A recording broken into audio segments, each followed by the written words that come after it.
The sound of rain falls heavily on the window. Inside an elegant shop, a man in a wheelchair, wearing an old coat and a battered cap, enters slowly. People stare. They whisper. Some move away discreetly, as if his mere presence were too uncomfortable for the room. He examines the products on display: expensive shoes, shiny watches, elegant suits. With a shy look, he approaches the counter. On the other side, the salesperson, young, arrogant, with impeccably combed hair, looks him up and down with a half-mocking smile. "Can I help you?" the salesperson asks, his tone sounding more like contempt than kindness. "Yes. I'd like to see that watch over there," the veteran replies, pointing with difficulty. The salesperson lets out a short, fake laugh. He looks around, making sure the other customers are listening. "This watch costs more than your entire pension, sir. Don't waste your time." Silence fills the store. Some customers hide their embarrassment, others chuckle softly. The veteran lowers his gaze. His hand trembles on the chair's wheel. Still, he tries to remain calm. "I just wanted to see, here we display the products for those who are going to buy, not for the curious." The salesman's voice echoes loudly, and it is at this moment that the camera, in visual narrative, focuses on the veteran's gaze, tired, wounded, but full of dignity. The sound of the rain grows louder. The humiliation is palpable. The audience feels anger, they feel shame, but they also feel a spark of curiosity burning. Who is this man? Why does he endure everything in silence? Sometimes, life puts us in front of people who test not our patience but our character. And what seemed like just another humiliation was about to become a lesson no one in that store would forget. The veteran remained silent, but someone behind him was watching everything. Before arriving at that store, the veteran had had a long day. One of those days when the weight of the world seems to settle on the shoulders of those who least deserve it. His name was Arthur Mendonça, a former army sergeant who had served for years on humanitarian missions abroad. Today he was just a forgotten man, pushing his wheelchair through the cold streets, his expression weary, his gaze lost in memories and invisible scars. Arthur lived alone, in a small room in the back of a cheap boarding house. The peeling wall, the worn blanket, and the framed photo on the nightstand, an old image showing him young in uniform alongside his war comrades, were all that remained of a life of service and sacrifice. That photo, faded by time, was his greatest treasure, and the reason for his silence. That morning he had gone out to try to repair the watch that belonged to his late captain, a gift he had received on the day he was knighted. The watch had stopped the night before, and Arthur, superstitious as he was, believed it was a sign. So, when he saw a luxury shop in the city center, he took a deep breath and decided to go in. As he pushed his chair, passers-by swerved. Some looked at him with pity, others with indifference. But he stood firm, with the same expression of someone who had faced much more than judgmental stares. His body might be frail, but his soul was still that of a soldier. As he entered the shop, the sound of the doorbell announced his presence like an intruder. The shiny floor reflected the contrast between him and his surroundings. A man in worn boots, surrounded by gleaming display cases. The air smelled of expensive perfume and arrogance. As he gazed at the shop windows, Arthur didn't notice the way the salesperson stared at him with a veneer of superiority. The old cap with the army crest, the scarred hands, the gaze that reveals more stories than any book. And then, something inside the audience awakens. Empathy. That uncomfortable feeling of seeing someone being judged for not fitting the mold. A lump in the throat. Because even without knowing him, we know that man didn't deserve it. There are people who carry invisible medals, scars that don't shine but burn. And sometimes someone's true worth isn't in what they wear, but in what they endured in silence. Arthur looks up at the clock in the window. He didn't see luxury. He saw memory. He didn't see vanity. He saw respect. But to the salesperson, he was just a nuisance.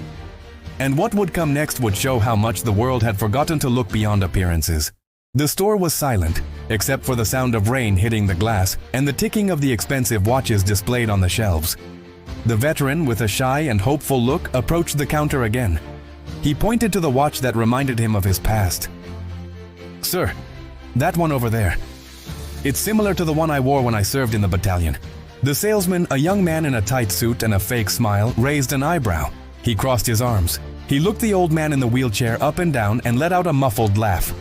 "That watch?" he said dismissively. "Sir, that model costs more than you earn in a year. It's not in your price range." Arthur didn't answer. He just lowered his eyes, embarrassed. The imaginary camera zoomed in on his face. The distant look, the slight tremor in his hands, the silence that broke the heart of the onlooker. But the salesman didn't stop.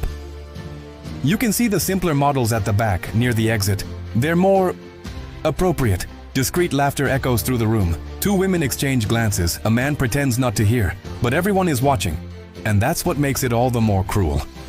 No one does anything. Arthur tries to respond, his voice breaking.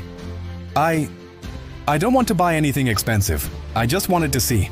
I have a watch like that, but it broke." The salesperson sighs loudly, rolling his eyes. "Sir, do you understand what I'm saying? This is a luxury store. We serve customers." The word customers is spat out with contempt, and in that instant, the audience feels anger. Indignation grows like wildfire. It's the kind of moment when the viewer leans forward, bites their lip, and thinks, "How can anyone treat an elderly person, a veteran, like that?" The narrator enters again, slowly, heavily, like distant thunder. There are wounds that cannot be seen, and there are offenses that never heal. At that moment, the veteran felt more than just shame. He felt the same cold he had felt on the battlefield, the cold of being left behind. Arthur tries to move away, turning the wheel of his chair with difficulty. But before he can leave, the salesman says loudly, ironically, "Go on, champion. Maybe you'll find a used watch at the fair. That's where you belong." The people inside the store laugh. Other people outside, watching what happened, feel the opposite: hatred, disgust, revolt. And then, just as the veteran is about to leave, a voice echoes behind him, deep, confident, authoritative, just two words: "Enough of this." The salesman pales, customers fall silent, and everyone focuses on the store door, where a shadow begins to form.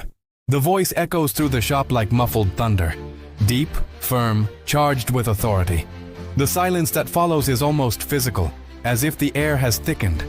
All eyes turn toward the door. The salesman, still with a smile on his face, swallows hard. Arthur the veteran slowly turns his wheelchair, trying to see who had spoken. Outside, the rain continues to fall. But inside, the atmosphere changes completely. The sound of footsteps echoes on the marble floor. Heavy, rhythmic, imposing. And soon a figure appears in the doorway. A tall man in military uniform, wet from the rain, with a cold, determined gaze. The gold crest on his chest gleams in the shop's light. Behind him, 3 more soldiers enter silently. Time seems to stand still. The salesman feels his body freeze. The veteran's eyes widen. He recognizes the symbol on the uniform. It was the same regiment he had been a part of years ago. The man approached slowly, each step echoing like a drum. He stopped in front of the veteran and saluted. The silence was piercing. Some voices don't need to shout to command respect. Sometimes, a look is enough, a presence, and everyone understands they are standing before someone who carries the weight of honor. The soldier placed his hand on the veteran's shoulder. "Mr. Mendonça, do you still wear that battalion watch?"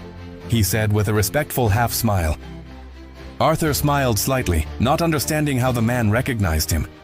The salesman, realizing what was happening, tried to hide it.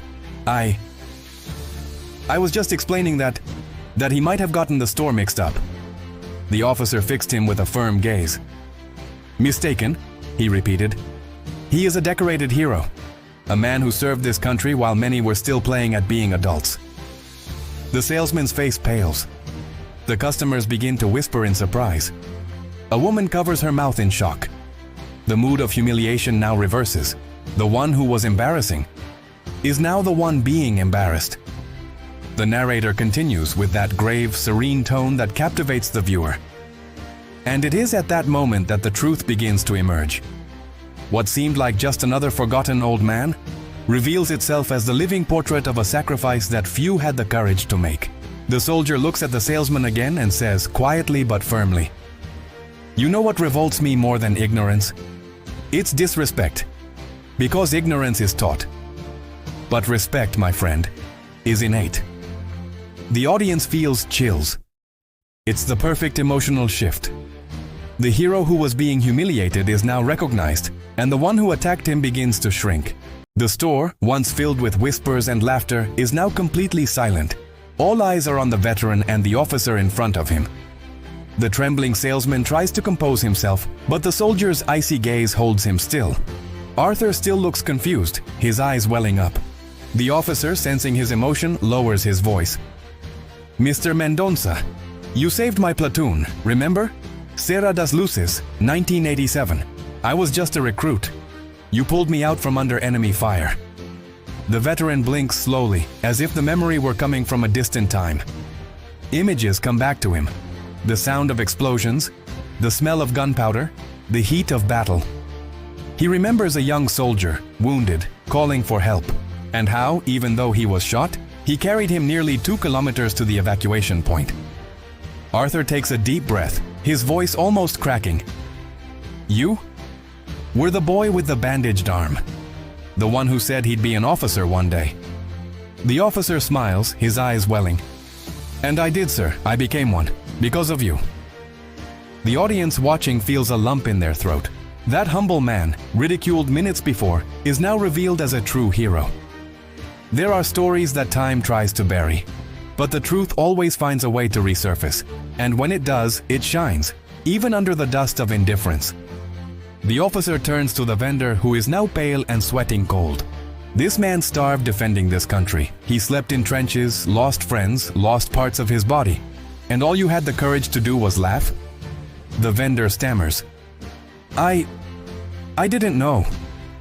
"Knowledge is no excuse for disrespect," interrupts the soldier, his tone cutting through the air. The people in the store begin to shift uncomfortably. Some lower their heads.